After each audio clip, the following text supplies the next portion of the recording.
Okay, time to resume. All right, so when we were last here, we just completed the step of installing the shaft with the head and the main gear, along with the ESC. So the next step is servos, but this is a little annoying working on it like this, and the canopy mount on the side here is what it's resting on. I'm not a big fan of that, especially since they're breakaways. So I'm going to skip ahead to the part where the landing skids are. And first of all, make sure that skipping ahead isn't going to... Oh yeah, we're near the end anyway. So make it a little easy on myself with assembly. We're going to jump to the landing skid and install that, so that while we're installing the servos, the helicopter will stand upright on its own and we don't have to fight it. And it looks like it's just 3 parts, not counting the screws. There's 2 aluminum plates, center plate, and then the skids themselves. So let's see what we have. We'll need 1.5 millimeter hex driver, and our thread lock is probably all that we'll need. All right, and this is going to be a short one because I want to go flying in a little bit. But I thought, you know, it'd be nice to make an actual short video in this series, just a quick one. And then we'll have this step done, and then I can go flying. I'll probably get back to it when I get back home and clean up. Now, I'm uploading these build videos in the correct order as I do them, but don't take to heart the exact timing, because I'll reference, you know, last night, this morning, tomorrow, so forth. I don't want to just flood my channel with back-to-back videos. And also, something I kind of learned, I mean, I thought of it before, but I learned it organically just recently when I got sick for a couple of days. I had, you know, a pretty significant gap in video upload. So I thought, you know, it'd be a good idea to have one in the chamber, as it were, so I can stay ahead. So my thought being, if I record 2 videos and upload one, if something happens, it takes me away, I could wait a day or 2 and upload another video, take care of what I need to, and not have such a significant gap. So that makes sense. I don't know how many people are going to watch these builds all the way through. I do. I watch build videos all the way through. Maybe not every single one I could possibly find, but even the boring ones, I'll watch them. That's so if it's a helicopter or anything, you know, a computer I want to buy, or a product, some electronics, something. If it's something I'm interested in, then I'll watch not just one video, but multiple videos on its assembly, disassembly, repair, review, modifications, just everything I can find, I'll consume before I buy it. And if it's something that's not necessarily something I'm going to buy, but I'm just interested in it, or at least it's in the realm of what I'm interested in, I'm fairly likely to watch the whole thing. Essentially, it's my TV, where people watch drama shows and TV shows and animations and movies.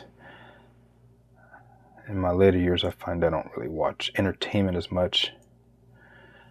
Mainly because I don't get anything out of it, you know? Once you've done watching a entertaining movie or show, once it's over, that's it. That's over. You've gained everything you're ever going to gain from it. I guess you could talk about it with other people, but I tend to not talk about movies all that much. I don't really find them that interesting. Don't get me wrong, I watch movies here and there, but like the Alien movies. I've always loved the Alien movies. I just recently watched Romulus, and I actually waited a while because I didn't know what they were going to do with it. I was pleasantly surprised. It was absolutely awesome. At least I thought so. It fits well within the Alien universe. And it was fun and interesting. It didn't make you think too hard. It was just an entertaining movie about a robot and his friend and some people in a ship and aliens. That's all you really need. Alright, so there's the skids on the center plate. Couldn't be more simpler than that. I have a feeling, I can already tell, I'm going to like this helicopter way more than I thought I would. It not only looks cool, but it is far more robust in engineering standpoint than I thought it was going to be. I didn't expect it to be so well designed. Unfortunately, I'm late to the game with Linux. I say Lynx really because Linux to me sounds like a computer operating system. And it's spelled Lynx, which, if I'm not mistaken, that the same cat with a name as a lynx. So, in any case, so is this part? No, that needs to be thread locked as well. Anyway, yeah, I'm late to the Lynx. They're I don't know if I go so far as to say they're out of business, but if you go to their website now, I don't remember anything really being in stock. If there was anything in stock, it was, you know, closeout stuff. Everything was listed as sell off, I believe. So I don't know the history. I'm sure other people do. I might look into it one day, but I believe they've either been bought and absorbed into some other company, or maybe the owners just ran out of gas. You know, a lot of these heli brands, RC brands, a lot of them are small families, you know, a small group of people that are passionate about it. You don't necessarily produce radio control helicopter kits to get rich. You pretty much really have to appreciate the hobby to do this. And sometimes, you know, when the owner or founder or founders get older, you know, they may not have someone to carry the torch. So the brand will, you know, die off or go away or shrink. I know that's the case with the Henslet brand, the German engineer. It's a man and his wife. I don't know how many other family members are involved, but I'm pretty sure his website talks about he and his wife. And they produced helicopters for 10 years, give or take. And if you go to the website now, it states that they're supporting previous customers for a certain number of years as was promised, but they're no longer producing. And the website has stated that for a few years. There was a little production line where he released a very small number. I think it was the TDF, 3D Fun, if I'm not mistaken. I could be completely wrong, but name-wise anyway. But yeah, a few years ago, he did have a very small limited run. And, you know, I don't know, maybe he wanted a new car or something, or had to pay for something. But clearly very passionate.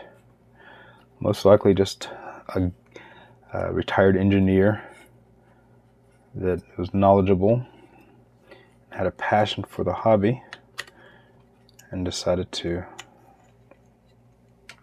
throw his hat in the ring and produced quite a few helicopters for a lot of happy customers for a while. And I missed it. Henslet helicopters started producing right when I got into the hobby, and at the time their helicopters were nebulous for sure. Their cost, as well as just being able to fly them, was something that honestly it was so far above anything I thought of. I didn't really even look at their helicopters too much. It was like you've got $5,000 to put down on a Toyota Corolla, and and you walk by a Lamborghini. You know, you might stop and glance, but you're not going to seriously even consider the possibility. It'd be ridiculous. So that's what the Henslet helicopters were. Now that I could fly one and could afford one, they are rare birds. Although I am holding out for one. I'll be okay if I don't get one, but it would be nice if I could find one day. But it's got to be the right one. I don't want to buy someone's, you know, Frankensteined piece of junk that they didn't take care of. And I probably don't want to pay for a brand new sealed kit, which I doubt that exists. But just like this guy right here was a brand new sealed kit, old stock that was never assembled. I don't think that will ever happen with the Henslet. Anyone who bought them built them and flew them for the most part. All right, that's better. That's a lot better. And now we can see, other than the canopy, that's built. That is so cool. All that orange anodized aluminum is nice. This is very light too. I'm not going to wait right now, but it's very, very light build. And this is everything except for the blades, the fiberless unit, and the servos. So not much left. I just wanted to get the tail skids on so we can set this properly while we're working on the servos and not fight the frame, not hurt anything. And this is going, okay. I hope I don't have to cut this. I really don't like cutting wires. If I can avoid it, I do. Look at that. That's a happy accident. The motor wires naturally just kind of fell, one to each side and one in the center, which means they are separated. And I don't think I'm going to do anything with those. Nope, I'm wrong. The canopy. You know what? Let's take a gander at that real quick.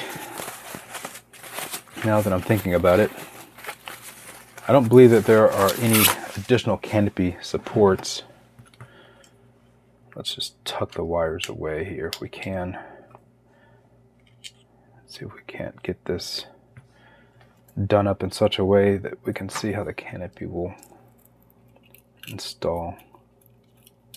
Once it's built, all these wires will be zip tied and put away. So we'll kind of simulate that a bit. Just fold that into there.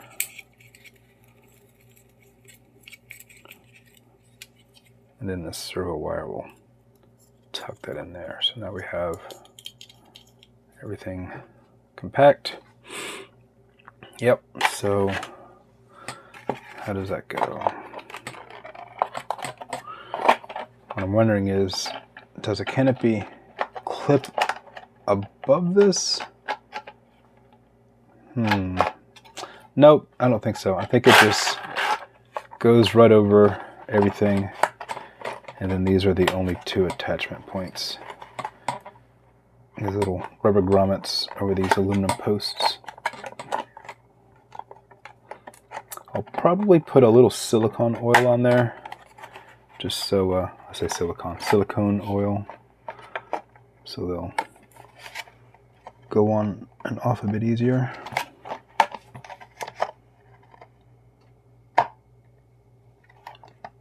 just being very careful. Okay, yeah, it goes like that.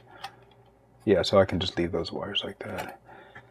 Ooh, there's our first look. How cool is that? Okay, we'll get B-roll once it's all done, but now we have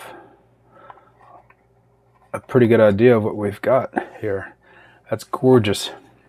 What do you think? The profile there. A lot of room for, you know, that fiberless unit, they show it on the bottom here, and the wires will come out. I might put it up here. That's why most helicopters have it. They have it up top here. I might just put it right there. All the wires will go away here. I can zip tie them there instead of having it all at the bottom. That way it's a little more inside of the canopy. And then I could have the receiver down here and the wires coming out, something like that. Either way, all right. We're getting there. We'll stop there for now. All right, see you soon.